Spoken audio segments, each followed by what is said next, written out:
कहानी वहां खत्म नहीं हुई थी। नहीं, वो तो बस एक शुरुआत थी। जंगल का वो साया अब और भी गहरा हो चुका है और हर पल और करीब आता जा रहा है। तो आ ही गए आप पार्ट 3 पर। मुझे पता था आप जरूर आएंगे। आखिर अधूरी कहानियां किसी को चैन से सोने कहाँ देती हैं, है ना? चलिए फिर इस कहानी को उसके अंजाम तक पहुंचाते हैं। तो वो साया अब गांव तक पहुंच चुका था। पर ये सब शुरू कैसे हुआ? वो कौन सा पहला कदम था जिसने इस अंधेरे को गांव में आने की दावत दी? चलिए जरा पीछे चलते हैं और उस पल को फिर से याद करते हैं। सब कुछ शुरू हुआ था आरव की एक जिद से, एक गलती से। वो अकेला उस जंगल में चला गया जहां जाने की सख्त मनाही थी। और फिर वो वापस भी आ गया। सबको लगा चलो खतरा टल गया, पर वो ये नहीं जानते थे कि असली खतरा तो अब उसके साथ गांव में दाखिल हो चुका था। क्योंकि जो लौटा था वो आरव था ही नहीं। शरीर उसका था, पर उसके अंदर कोई और था। और उसके साथ पूरा का पूरा जंगल गांव में आ चुका था। और जैसे ही वो आया, गांव की फिजा बदलने लगी। जो गांव कल तक अपना सा लगता था, अब वही अजनबी और डरावना लगने लगा था। बहुत अजीब चीजें होने लगीं। रात में घरों की बत्तियां अपने आप जलने बुझने लगतीं।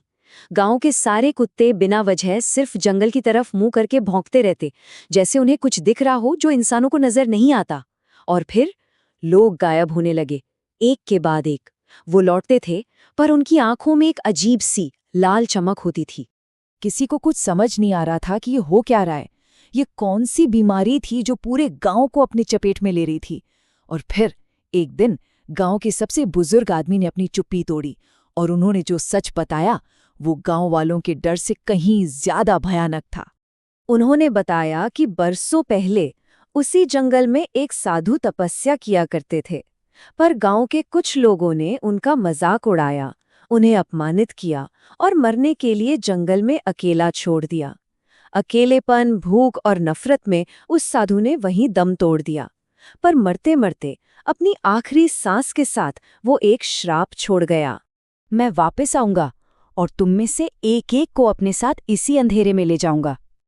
और उसकी आत्मा इंतजार करती रही, बरसों तक, उसी जंगल में, बस एक सही मौके का। वो आत्मा किसी पर जबरदस्ती कब्जा नहीं करती ना, वो तो बस इंतजार करती है। इंतजार करती है कि कोई उसकी आंखों में झांके, बस एक पल के लिए। और खेल खत्म, आप खुद ब खुद उसकी तरफ खींचे चले जाते हैं। जमाना बदल गया था और उस पुरानी आत्मा ने भी फैलने का एक नया, एक मॉडर्न तरीका ढूंढ निकाला था। एक ऐसा तरीका जो अब किसी जंगल या गांव की सीमाओं में कैद नहीं था। आरव का वो कैमरा याद है जिसे पुलिस सबूत के तौर पर अपने साथ ले गई थी? वो कोई मामूली कैमरा नहीं था, वो उस शराब का नया जरिया बन चुका था। जब पुलिस स्टेशन में एक अफसर ने उस कैमरे की फुटेज को प्ले किया, तो बस कुछ सेकंड्स के लिए स्क्रीन पर वही लाल आंखें दिखीं और गायब हो गईं। अफसर को लगा कि शायद कोई ग्लिच होगा, पर उस वीडियो को देखने के बाद वो एकदम चुप हो गया। और उस रात अंधेरे में उसने भी वही शब्द फुसफुसाए, एक और। वो साया, वो आत्मा अब सिर्फ जंगल या इंसानों में कैद नहीं थी, वो आजाद हो चुकी थी। वो अब स्क्रीन के अंदर थी, हर उस स्क्रीन में जहां भी वो फुटेज देखी जाती।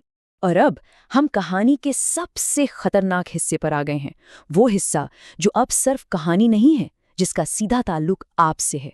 हाँ, बिल्कुल आपसे, जो इस वक्त ये सब सुन रहे हैं। अगर ये कहानी आप तक पहुंची है किसी भी तरह, तो इसे सिर्फ एक इत्तेफाक मत समझना। तो बस एक बात, एक छोटी सी चेतावनी है, उसे हमेशा याद रखना। कभी भी रात के 12 बजे के बाद, जब आप बिल्कुल अकेले हों, तो भूल से भी कोई ऐसी वीडियो मत देखना जिसमें किसी की आंखें लाल चमक रही हों, क्योंकि वो आपको देख नहीं रहा होता, वो बस इंतजार कर रहा होता है कि आप उसकी आंखों में देखें। और जैसे ही आपकी नज़रें उसकी नज़रों से मिलेंगी, आपको अपने ठीक पीछे से एक ठंडी सी आवाज़ सुनाई देगी जो धीरे से कहेगी, अब बारी तुम्हारी है।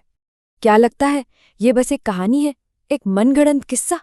तो एक काम करना, आज रात ठीक 12 बजे आईने में अपनी ही आंखों में 10 सेकंड तक देखना। अगर आंखों की पुतलियां लाल नहीं होती हैं, तो आप सुरक्षित हैं। शायद